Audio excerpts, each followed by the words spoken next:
In this video, I'm going to show you how you'll record your summative assessments. That's the last column of your evaluation forms, and so this is meant to be an overall assessment of the entire experience. All of your observations should be taken into consideration for the student.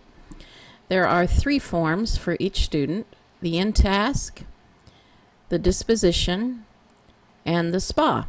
So this would be whatever subject area the student, their major is, and where they're placed in the building. In the case of split placement, where there's 2 teachers, then it's possible that you might have more than one evaluation form for that student. If you have any questions about the forms, or you don't think you have the right ones, then please let me know. So I'm just on my dashboard screen on the pending assessment tab. So this is where your students' work, when they submit work to you, this is where it shows up. And so you can see here the lesson plan. This was submitted to me by the student. And so I can just come over here and click on pending and say assess, and assess their work. So these forms, the student doesn't submit this to us. We record this for the student, and it's called a manual assessment. So you can see that these 3 are manual assessments. I set that up for you. I match up one rubric with one student and one supervisor.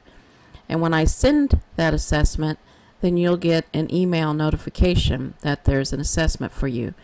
You don't need to do anything at that time. I will probably set these up early in the semester, so they'll just be here waiting for you on your pending assessment screen. You should wait until the end of the placement to record your final summative evaluations for that student.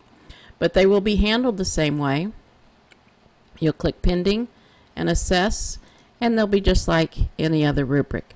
You do not need to leave comments in when you assess these, unlike when you communicate back with your student when they submit work to you. Then it's always good to leave comments for them. But for these, no comments are necessary. Now, the same process is used when I set up the manual assessments for the cooperating teacher.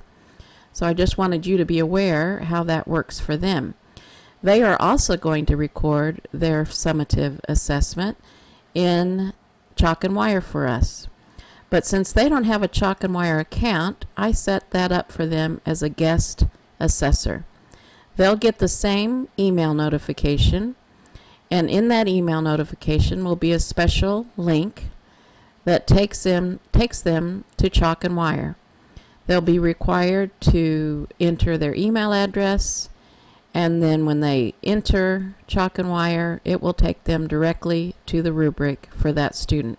So all they need to do is record their final summative ratings for each of the rubrics. So 3 rubrics, they'll get 3 emails, and each one will say this is the in-task, or this is the disposition, or this is the SPA. And cooperating teachers will be given series instructions, and also a video tutorial will be created for them to show them how that works.